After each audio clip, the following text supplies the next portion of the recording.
Chairman, Lone District of Santa Rosa City, who is the ex-governor of Laguna, Representative Dan S. Fernandez is hereby recognized, and you have the floor, sir. Thank you, Mr. Speaker, my idol. I rise on a matter of personal and collective privilege. Nung isang linggo lamang po, habang ako po ay umiikot sa lalawigan ng Laguna, meron akong nadaan ng patay. Nag-suicide daw yung anak dahil sa online gambling. Doon po sa may Bae, Laguna. Merong isang lalaki din na addict sa online gaming. May pera para sa kanilang inihandang kasal. 300,000 ang pera niya. Pero sa kadahilan ng gustong magdagdagan ng pera para sa kasal, ayun, naubos. At yun ang naging dahilan sa pagkitil niya sa kanyang buhay. Meron akong ding personal na kilala doon sa amin, sa bayan namin, sa Santa Rosa, Laguna, dahil sa paghahabol na makamit niya ang kanyang winnings from 300,000 na maging 700,000. Kasi nanalo na siya eh. Nag 300,000, naging 700,000. Hinahabol niya na maging 1,000,000. Ganun din po nangyari. Pagkitil sa sariling buhay, ang nakamit, imbis na 1,000,000. Ilan pa po sa ating mga kababayan ang naa-addict sa scatter? Mga estudyante na nag-aaral, baon na imbes na para sa pagkain, ay sa online gaming itinaya na baka sakali makabili ng dagdag pang Jollibee. Mga tricycle drivers na maliit na ang mga kita sa pasada, makikita mo pa na nasa scatter at nagbabaka sakali na may pandagdag sa ulam na kanilang kakanin. Na ayun, nauwi pa sa asin ang ulam na sa kadahilanang na natalo sa online betting. Malulungkot ka sa iba't ibang istorya ng iba't ibang klase ng tao sa ating lipunan na hindi makaahon sa tawag ng online gambling. Scatter, meron nga dyan, teacher, nangungutang dahil sa pinadaling sugal sa ating bansa. Easy access eh. Kahit sino pwede magsugal. Naalala ko kung nung unang panahon, nung bata pa po kayo, Mr. Speaker, noong ako naman ay bata rin, na nasa Pagsangal, Laguna, naalala niyo po ba, Mr. Speaker, na nagpupunta kayo doon sa mga peryahan, di ba? Hindi mo naaalala, Mr. Speaker, pero ako naalala ko, nakita kita sa perya. Di ba meron doon tinatawag ng mga beto-beto, yung mga color games, na kung saan nakakataya ka para manalo o matalo. Kung gusto mo talagang magsugal o maglibang, pupunta ka sa perya. At sa tuwing kapistahan lang yun nagaganap. Minsan lang. Pag gusto mo magsugal, pumunta ka doon. Minsan lang, 1 taon. At nung ako naman ay napunta na sa kolehiyo, nauso naman ay casino, dahil sa pagtayo natin ng PAGCOR, medyo yung perya naging big time, na nag-evolve na. Dati yung peryahan, meron ding mga konsepto ng entertainment. Di ba, meron mga rides, mga Ferris wheel, meron niya mga horses, yung mga horse carousel, mga kainan, na ginagawa na din ng mga casinos na meron other form of entertainment, like bar and restaurants, mga disco pa dati. Sadyang nagbabago na ang evolution ng gambling. Now, di mo na kailangan pumunta sa mga casino. Now, sa mismong loob ng bahay mo, kahit saan, kahit kailan, kahit sa trabaho natin, kahit dito mismo, sa Kongreso, makakapag-scatter ka na di nalalaman ng kahit sino. Diyan ka lang sa isang tabi. Sa isang tabi ka lang. Kasado na. Pwede ka na magsugal. Kahit saan na pwede na magsugal, it was made easy by the technology. And what is worse, it was made easier by platforms called GCash and Paymaya. With these apps, users could make instant deposits and withdrawals on popular betting websites that they previously could not access without credit cards. Ang pagsibol ng mga online gambling platforms and lax regulations have encouraged a surge in gambling in this country. GCash in particular, with more than 90 million active users or more than 3/4 of the population has helped drive an increase in the number of Filipinos getting addicted to gambling. According to gambling support groups, yung pong app nila ay may mga game section which connects user to online gambling platforms such as Bingo Plus and Casino Plus and sports betting like Arena Plus. GCash also has a microloan feature, GCredit, which lends users up to 50,000 pesos. Nagpapautang pa po sila dahil po sa easy accessibility sa mga sugal, people can easily join any gambling app. Even small-time gamblers can cash in a small amount of money, kahit nga 100 piso eh. Kahit 100 piso lang, makakalaro ka na. Di tulad dati, pag pupunta ka ng casino, di pwede ang 100 piso. At di pwede ang below 21, according sa Republic Act 9287. But now, with limited access to regulation, kahit sino pwede nang magsugal. Pasok ka lang sa GCash, then games, yun na, makakapili ka na ng lahat ng sugal na gusto mo. Mr. Speaker, alam nyo, sa totoo lang, marami nang sinirang buhay ang mga scatter na ito. Mga mag-asawang hirap na nga sa buhay at hirap na sila sa kanilang pang-araw-araw na kakainin, subalit dahil sa dali sa kanila ang makapasok sa online gambling platforms through GCash, ay naisusugal pa yung maliit na kinikita nila sa araw-araw. This Congress should intervene on this. Totoo na parte na po ng kultura ng Pilipino ang sugal. Pero hindi ganitong klaseng sugal. Kahit saan, kahit kailan, pwede. Ang ganitong klase ng sugal, ang online gambling, ay addicting. Meron siyang hidden addiction, as it can be done in the privacy of the room, of the home, and is hard to detect. Marami pong sa biktima, kasi mayroon itong tinatawag na hidden addiction. Lalo na po sa ating pong mga kababaihan in low-income families. The growing number of Filipino women who say they are addicted sa gambling is very alarming because it is in contrast to the global norm. Sa buong mundo, 1% lang ng mga kababaihan ang humihingi ng support sa kanilang gambling addiction dahil nahihiya sila. Aside sa madali ang access sa mga gambling online, nadadagdagan pa ito ng mga advertisements ng mga vloggers and social media influencers giving our poor, vulnerable people tips and being lured easily. Marami ang nagsasabi na naging gambling addict sila because of this app. Ang bilis kasi.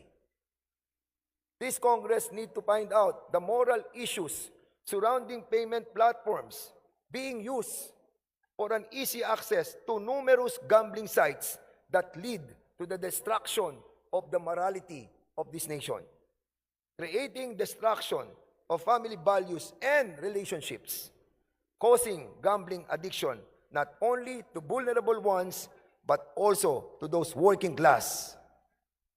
Kahit dito sa Kongreso, madami akong nakikita at namamasid ng mga employees na nag-i-scatter. Kasi madali lang eh. Lagay ka lang ng pera sa GCash, then scatter na. Dami na na-addict dito. But need to remind everybody, tignan ninyo ang inyong mga sarili. Baka meron na kayong gambling disorder na di ninyo nalalaman, nagiging addict na pala kayo sa sugal.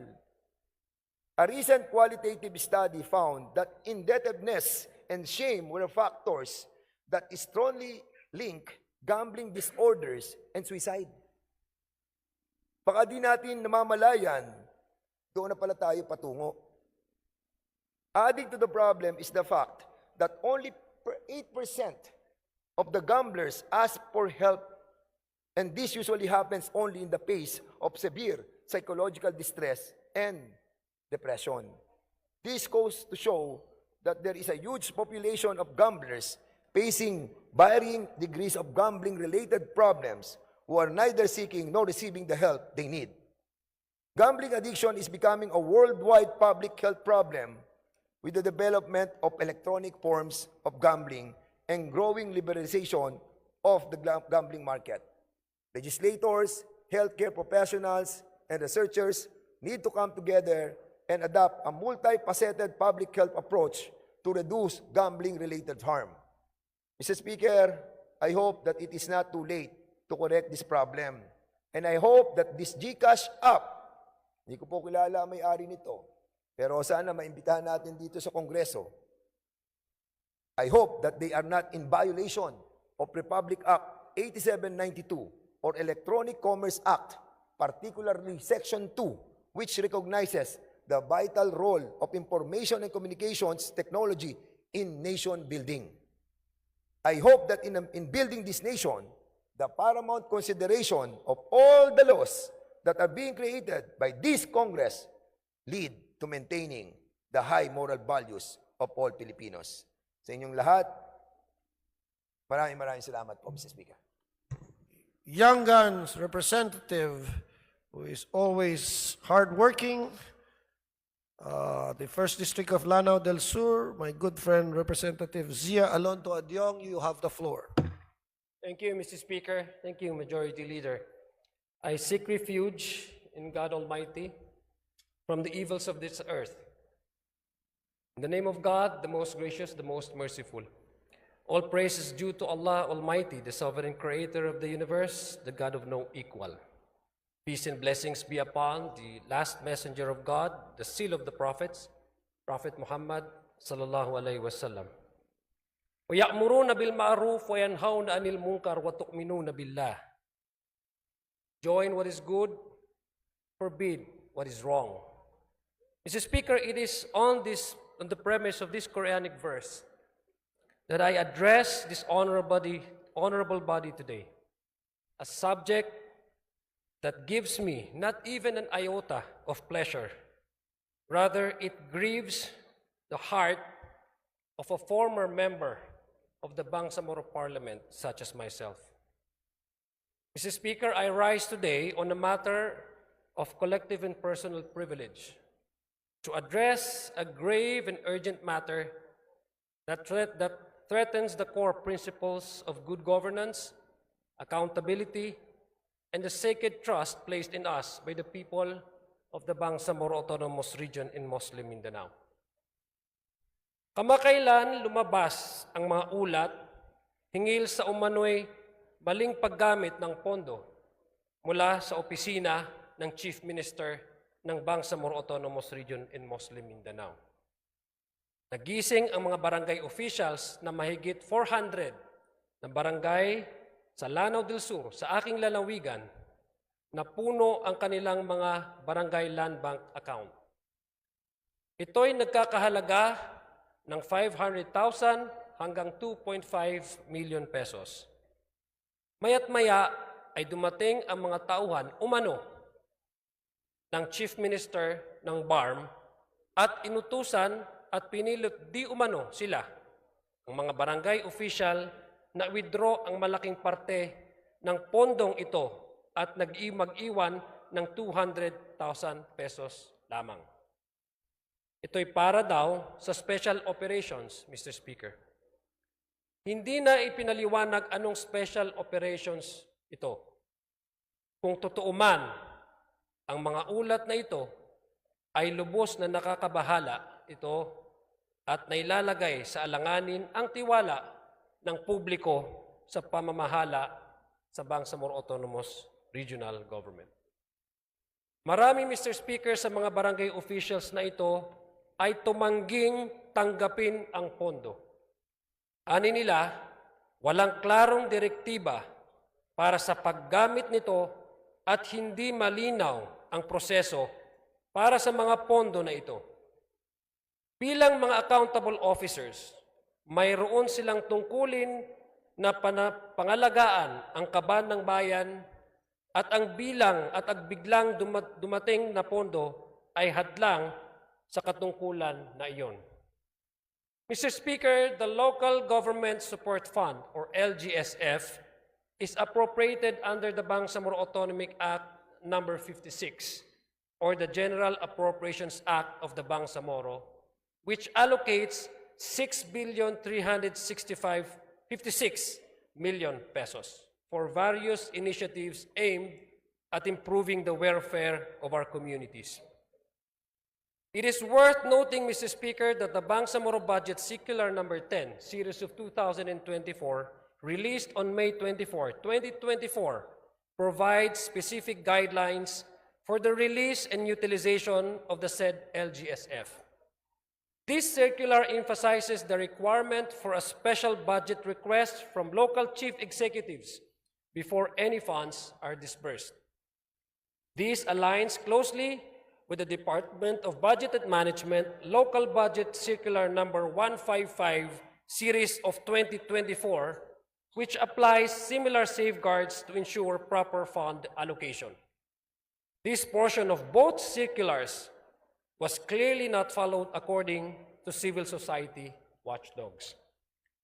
Mr. Speaker, the BARM version of the budget circular also pales in comparison to its national counterpart, especially when it comes to transparency, just and equitable distribution, and reportorial requirements. Furthermore, the DBM circular includes both general and specific guidelines, while the BARM circular lacks specific guidelines for the release and utilization of LGSF. At its core, the reliance on archaic physical copies leads to delays and lack of clarity, while at the national level, all requests for LGSF fundings are already digitalized. While the BARM circular only requires physical posting of the project progress reports, the DBM circular requires that the same be made available through the LGU's social media accounts. Aside from the issues in their circulars, Mr. Speaker, it must be noted that the local officials have not been effectively capacitated to effectively absorb and utilize these funds. The recent events highlight the need to further strengthen the processes and mechanisms that govern fund utilization. We must ensure that all stakeholders are adequately informed and equipped with the tools and knowledge needed to implement programs effectively and transparently. This includes providing comprehensive training for local officials on budgetary protocols, clear dissemination of guidelines, and robust monitoring systems to track fund utilization. I must emphasize, Mr. Speaker, that our local officials have been left in the deep waters in these troubling events. Additionally, there have been observations from civil society groups and election watchdogs raising alarms that the disbursement of these funds have been arbitrary and partisan. To address these concerns, Mr. Speaker, it is imperative to establish mechanisms that guarantee the equitable and needs-based distribution of these resources. Transparency and accountability must remain at the forefront of our efforts to uphold the integrity of the Bangsamoro Regional Government and its institutions, not because elections are just around the corner. Furthermore, Mr. Speaker, the allocation of such funds without formal requests or detailed implementation plans violates key provisions of the General Appropriations Act, or GAA, and the Government Procurement Reform Act, which require strict adherence to budgeting and procurement processes. These actions also breach Republic Act 6713, or the Code of Conduct and Ethical Standards for Public Officials and Employees, by failing to uphold transparency, accountability, and integrity. Mr. Speaker, the disbursement of these funds also contravenes the General Appropriations Act, which governs the lawful use of public resources. Under the GAA, all disbursements must adhere to detailed, approved programs and protocols. the absence of requests from barangays and the unauthorized directives violate these provisions. I say it again, Mr. Speaker. The absence of requests from barangays and the unauthorized directives violate, Mr. Speaker, these provisions. Furthermore, the Government Procurement Reform Act, or RA 9184, requires transparency and fairness in the expenditure of public funds. The lack of competitive procurement and the absence of clear implementation guidelines undermine the intent of this law. Mr. Speaker, these challenges present an opportunity for us to reaffirm our commitment to good governance and to ensure that public resources are used solely to benefit not only selective political allies, but to benefit the entirety of our communities. By enhancing our systems and processes, we can build a stronger foundation for inclusive development and sustainable progress in the region, which is the core principle that guides the moral governance, Mr. Speaker, which is the current political principle of the current BARM administration. So, Mr. Speaker, I call upon my colleagues, public servants, and the leadership of the BARM, local government officials, and all stakeholders to work collaboratively in addressing these issues. Together, let us institute reforms that will safeguard public funds, strengthen accountability, and restore the confidence of our people in the government's ability to serve their needs effectively, fairly, and justly. Let us also engage civil society and community leaders in fostering transparency and inclusivity in our governance practices. The people of my region, the people of the Bangsamoro, deserves no less than our unwavering dedication to their welfare. By working together, Mr. Speaker, I believe we can overcome these challenges and continue to build a region that embodies the values of justice, equality, and good governance. A Bangsamoro that fulfills the aspirations of its people and the vision of our forefathers. Mr. Speaker, I call upon the attention of this House to direct the appropriate committee to look into these allegations, Mr. Speaker, because it breaks the very core of the foundation of the BARM administration, which is anchored on good governance and inclusivity. Wassalamu alaikum wa rahmatullahi ta'ala wa barakatuh. Thank you very much, Congressman Adyong, for that privileged speech. Busita is hereby recognized. Mr. Speaker, at sa ating mga kasama, magandang araw po sa ating lahat. Maraming salamat po sa pagkakataong ito upang may pahayag ang aking saloobin na napakahalagang usapin para sa mga kababayan nating overseas Filipino workers, kasama ang kanilang pamilya at para na rin sa ating lahat. Mr. Speaker, milyong-milyong Pilipino ang nagtitiis ng hirap at nagsisikap para buhayin sa marangal na pamamaraan ang kanilang mga mahal sa buhay. Nagagawa nilang iwanan ang kanilang pamilya dito sa Pilipinas at dumadayo pa sa ibang mga bansa para doon magtrabaho dahil masikip ang kanilang kapalaran dito sa sarili nilang bayan. Alam nating lahat na napakahirap mamuhay ng malayo sa pamilya. Laging nariyan ang takot sa puso at isipan para sa oras-oras at araw-araw na kalagayan ng kanilang naiwanang pamilya.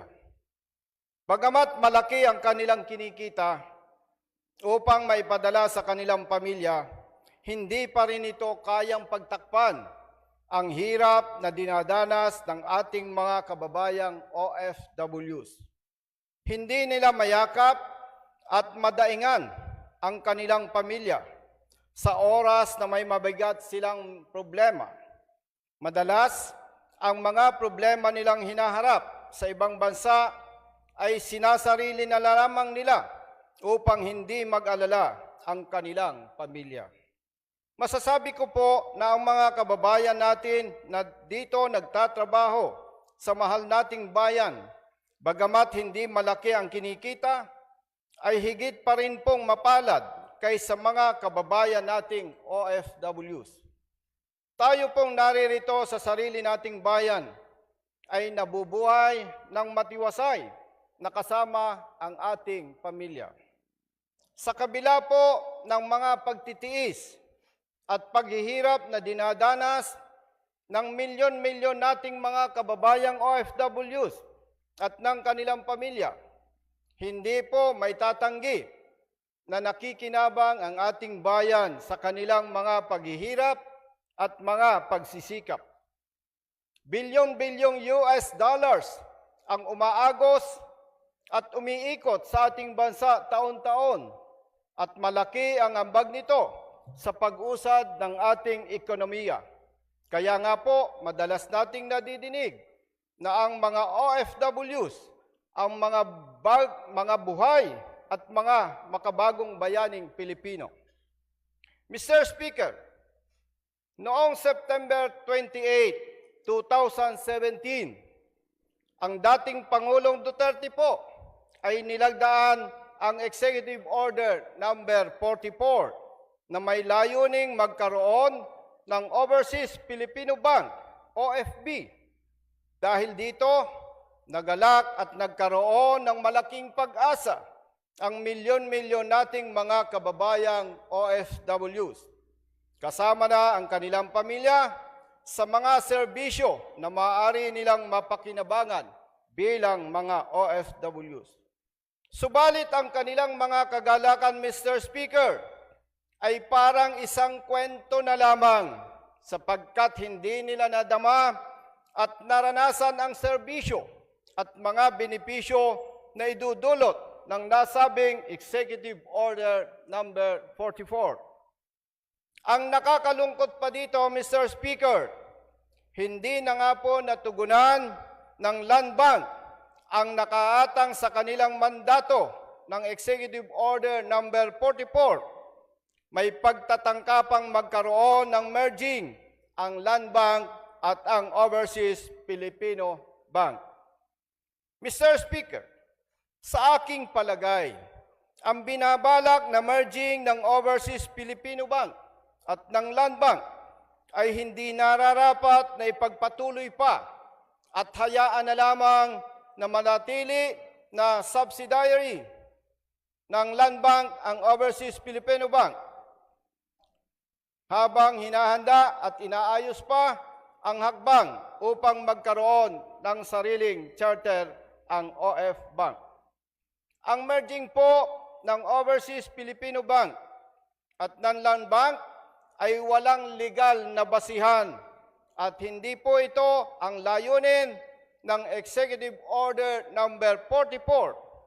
Malinaw po na ang layunin ng Executive Order number 44 ay itatag ang Overseas Filipino Bank upang tugunan ang pangangailangang pinansyal ng mga kababayan nating OFWs. Ang Land Bank naman po ay itinatag para tugunan ang pangangailangan ng ating mga kababayang magsasaka at mga mangingisda, kasama na ang mga agrarian reform beneficiaries at kabilang rin ang kanilang mga associations, agri and aqua businesses and agri-aqua related projects ng mga lokal na pamahalaan and government-owned and controlled corporations, GOCCs.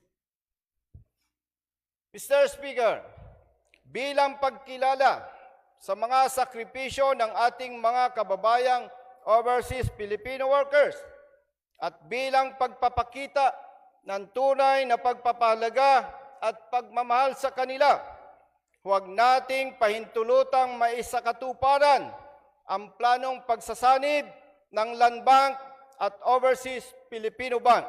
Sa halip, suportahan po natin ang Overseas Filipino Bank upang lalo itong lumago at makapaghatid ng dekalidad na serbisyo sa mga OFWs at sa kanilang mga pamilya.